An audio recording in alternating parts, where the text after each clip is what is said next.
assault, harboring, obstruction, conspiracy.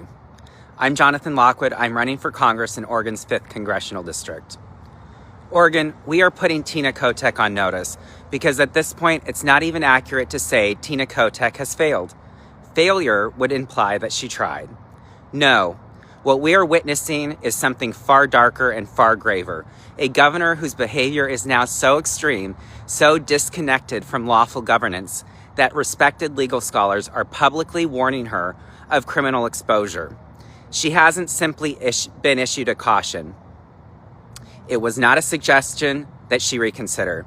She's been delivered what amounts to a pre-indictment briefing. These are real charges. Those are not political differences. Those are federal charges. And why?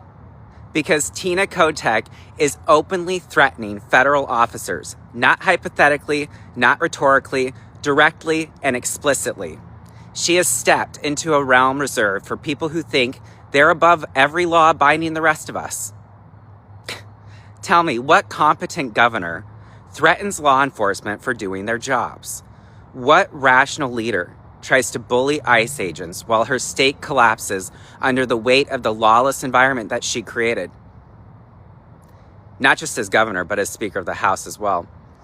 What kind of executive power looks at addiction, homelessness, violent crime, and decay, and decides the real enemy is federal law enforcement and her own constituents? It is delusion, not ideological, not moral, clinical, political delusion, the kind that forms when a leader sits isolated in power long enough to believe the law bends around her.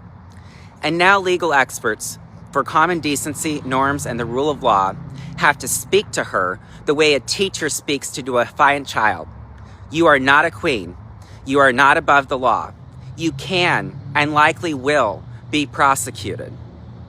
Humiliating for her, surely, but it's dangerous for Oregonians.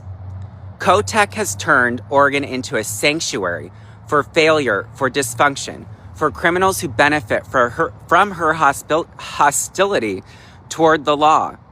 And instead of correcting course, she doubles down, lashes out, and threatens the very people tasked with restoring the order that she destroyed. I've had a lot of caffeine today, my apologies. So let me state this plainly. A governor who threatens federal officers is not brave. She is not principled. She is a legal defendant in waiting. And the only reason she hasn't faced consequences yet is because no one has forced the issue until now. Oregon deserves a leader, not a